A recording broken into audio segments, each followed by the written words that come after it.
Hi, it's me, Isabel. Today we're having a different location, so please bear with me and I hope you enjoy the video. No room for creamer or that vanilla stuff either. Hi, welcome back to another book digestion. My name is Isabel, and today we have I'm Not Your Perfect Mexican Daughter by Erica L. Sanchez. This is a book published in 2017, and in a few words, perfect Mexican daughters never abandon their families, not even for their own dreams. Keywords that you need to know: we have loss, death, lies, identity, difficult family dynamics and secrets within them, intergenerational abuse, sexual assault, and a coming-of-age story. So here's the summary. After the tragic loss of Olga, her family's perfect Mexican daughter, Julia and her family need to come to terms and accept that Olga is not longer with them. Moving on from her death exposes to Julia the broken links that she has with her own parents. Julia's parents are illegal immigrants in the United States in the city of Chicago, and they hold on to their Mexican identities and their roots very tightly without giving a lot of space for Julia to create her own identity or finding her own voice within them. There's a lot of conflict between them, not only because the family is going through a loss, but even before them, the parents don't really understand Julia's new generation and her own dreams. They're very foreign to the Mexican traditional way of living that they're used to and that Olga conformed to. So who is Julia? Julia is a Mexican-American teenage girl. When the book starts, she's 14 years old after the funeral of her sister. And she starts to wonder, why are her family like that? And most importantly, was Olga as perfect as she thought? Or is there something there? Maybe a secret that the family didn't know about? Julia feels like she's trapped within her family. She's trapped because of her upbringing. She can't reconcile that they are in the United States, but her family is so against including American values or experiences within the family dynamics that she starts to wonder, why are they in the United States if they don't want to be there? Why are her parents non-talkative? Why are her parents not talking to her? And why they seem to be unhappy? And why they want unhappiness for her. Those are the types of questions that she has, because after all, she is a teenage girl and there's another teenage angst within the story. I feel like a lot of the issues that she has is because of the expectations that are on her because of Olga's perfection. However, she discovers that maybe those expectations are completely impossible for anyone to fulfill. Therefore, I'm Not Your Perfect Mexican Daughter is the most realist coming-of-age story that I've ever read. Julia is looking for her personal identity, her national identity, her familiar identity, her own voice, and to reconcile her family's identity with the dreams that she has at the present and the future that she wants to construct for herself. And maybe we never know who the people we live with are. So narration. Julia, as I said, is our narrator, and because of that, we are alienated instantly to the way she sees things. What I mean is that, especially as an older, maybe out of the target audience for this book, I wanted to give the parents a benefit of the doubt. I was like, maybe she's just a teenage girl, right? Maybe they're not that bad. I think the author successfully puts the reader with Julia, and even when she is a teenage girl, and I could tell that she wasn't being fair to her parents and a lot of times, but the parents weren't making it easier. And that's why I think it works very well as a coming-of-age story, because I wasn't thinking, you're just a silly girl. You know, I was with her. And I think that the narration is a very good point on why is this working. So you have to patiently wait with Julia for her to realize and to investigate and for her to change her way of seeing things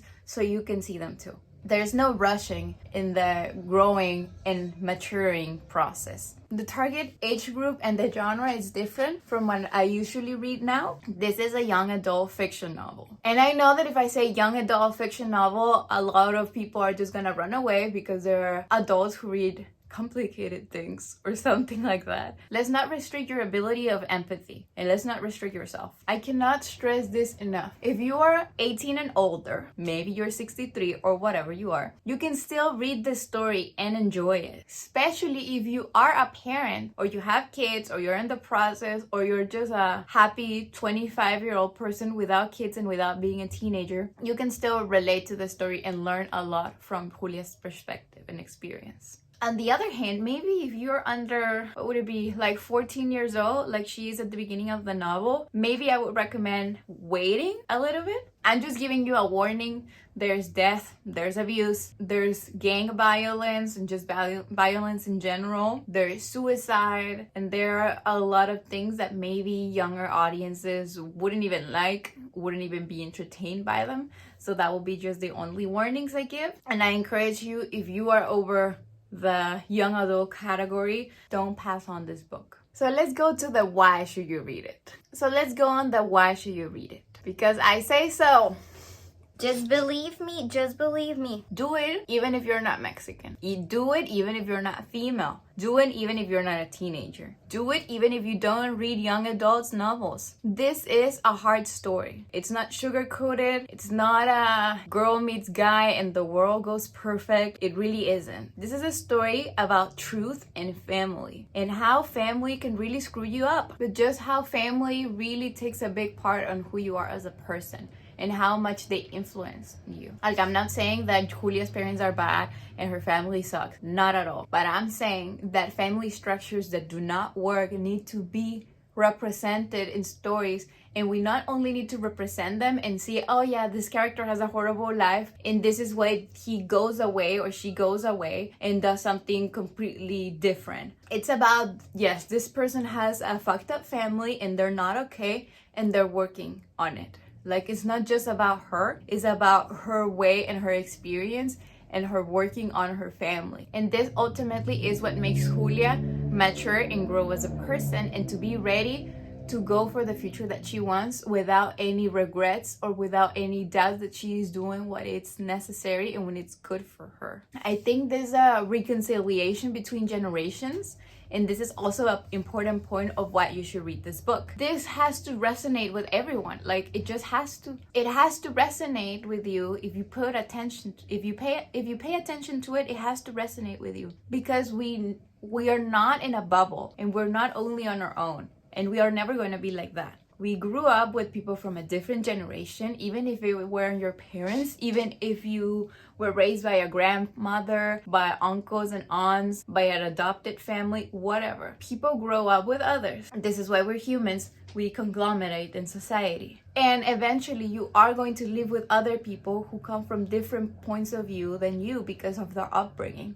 And this reconciliations between generations is so important and key to a happy life, because you need to understand where the other comes from and meet in the middle. So that's why I said, even if you aren't a teenager and you're already like a parent, this is very important for you to understand how you might be perceived by someone that doesn't come from the same place as you, even if it's your own blood, even if it's your own child, and to understand that they go through very different things. And maybe, and as I know that the people that watch my videos right now are just my friends and family who try to support me, Hi everyone. I know that you people are Mexican. I know the majority of you live in Mexico. That's okay, but that's okay. Read it. But understand that this is not just a book about Mexicans for Mexicans. This is a book about the Mexican experience, the Mexican-American experience, and just the experience of coming of age and finding your own identity. So give it a try. If you don't like it, if you buy it and completely hate it, just give it to me, because I read it on my Kindle, so I don't have a physical copy, and I would love it. As I said, I love this book. This isn't recent. I read it back in May, and it feels so long ago, but I give it a 5 out of 5 stars in Goodreads. So don't come and fight me, okay? For me, it's a 5-star book. And I'm gonna tell you why. My experience reading this book was such a roller coaster. I cried, I laughed, I was annoyed, I just wanted to be over, but I also didn't want it to be over ever. It was just such a gem. That's what it was. It was like a big discovery of, I wish I read this book when I was 14. It was like I was 16, 14, 15, and I was Julia, and at the same time I was 22 and I was being Isabel. For me, that's a 5-star book. That's just what it is. So there goes my experience, maybe with spoilers. I'm not gonna tell you how it ends or a lot of points, because I feel like I don't want to ruin any part of the experience whatsoever, but I am gonna give 2 quotes. So I don't know what else can I say to make you read this book without ruining any of it. I was Julia, like, what can I say? What else can I say other than I was Julia? And let me tell you, she's pretty annoying. Yes, she's pretty obnoxious. Like, if you read this book and you say, I'm so annoyed by this girl, I understand it. But that doesn't mean that it's a bad book. It just means that being a teenage girl sucks. She's not a pleasant person to read at all because she's always complaining. That's the truth. She's always complaining about something. But I completely understand the root of her unhappiness and all her complaints, because it was almost like I could see myself, and I was traveling back in time and I could see myself complaining about the same things. I just wanted to hug her and say, girl, life gets so much better. Just wait and hold on. Don't stress. It's gonna get super better. Like, she throws some iconic quotes around describing Mexicanness at its finest. And you're just like, yes, I'm there, I understand. And it's so true, it's so real and visceral. And it almost makes you want to say, yes, that's my people. That's who we are. For example, a quote that transported me to teenage angst, and I could almost see myself there. It's in page 9 in the Kindle version, or 4%. They act as if I am some sort of devil child because I don't like to go to church and I would rather read books than socialize with them. I'm talking about her family. Girl, yes, you are a devil child because you like to read and no one gets it. But don't worry. I don't know, just reading this book and making this video months after I read it and just being here, I'm in my parents' house right now in Mexico and in this room I just spent my childhood and teenage years where I read young adult novels, and I was just wondering who I was and what was I going to do, and just hating myself for being like I was, like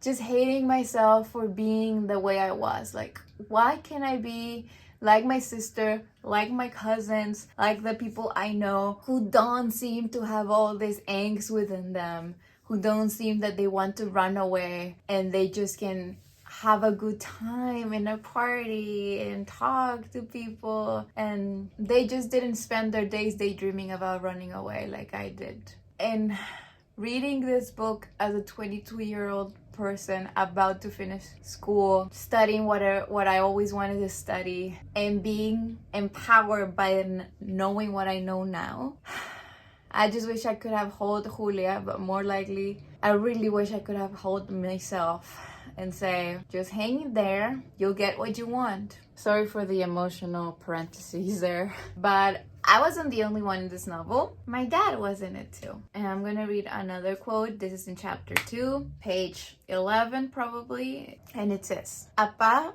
works all day, then sits on the couch with a bottle of beer like usual. In fact, he even sleeps on it now. It's probably molded to his body at this point. He hasn't said much to me to this whole time, which is not that different from before. Sometimes he barely says hello. And this is not a rant about my dad. Like, I love my dad and he's a really good person. But that's the literal description of my dad. Like, my dad comes from work tired because he has a very hard physical work that is a lot of stress and he's been doing since forever. And he just sits on the couch and drinks a beer and he doesn't want to talk to anyone. But going through all these stages of adolescence and having all these questions and having someone who you feel like you can't talk to in a lot of ways is just so rough. And I could read the description and I was like, oh, is my dad your dad too? Everyone is there. I'm sure that even if you don't see yourself in one of the characters, you know someone that fits the description of Mexicanness and just people in general, even if you're not Mexican, as I said before. Like, for example, my sister is a perfect Mexican daughter in this household. I could see the comparisons and everything is just there. It's amazing how Erika Sanchez just shines with all this description. It's just so true. However, I couldn't find my mom in this book, which I'm very grateful, because my relationship with her is nothing like Julia's relationship with her mom, at least at the beginning. I still could see how complicated their relationship was. And then what you learn about her parents later, like, you can't judge them after you understand them. And I think that's what Julia has to learn on her own way. But she is a very annoying character to read, especially at the beginning. But I think it's annoying because it's true. At least in my experience, because I was a very annoying 14-year-old girl. I'm still a very annoying 22-year-old. And I do have another detail of why this book means so much to me now and why I gave it 5 stars and why you should read it and my experience. And it's, this book helped me show my culture to my Swiss boyfriend, because it gave me remove examples, so I didn't have to use my personal life to explain everything about Mexico and Mexican people to him. I could just use these books, and the examples that I found were more truthful to my life and my experience. It also gave me language to talk about it, to describe it. I read pages to him entirely, and I was like, this is so true to me. This resonates so much within me. And it also gave me just perspective of maybe the things I cared too much about and I feel like I needed to fight for, and all the energy that I spent invested in them, I realized that most likely they just figure it out themselves. And I just think it's beautiful. Beautiful how my boyfriend could see how weird being Mexican is, because, and that's what I mean, that maybe I'm not even like Julia 100%, because Julia lives in Chicago and her parents are illegal immigrants, as I said. So they can go to Mexico, but she has been to Mexico in her parents' little town. But my experience, and I'm sure that a lot of your experiences as someone that lives in Tijuana, is that I think we are the most privileged Mexican that exist. I think we're the most privileged because we are full Mexicans. We often not confronted by people saying that we're not enough, which is what happens to a lot of Mexican Americans in the US. They're not as Mexicans are their parents. Some of them don't even speak Spanish.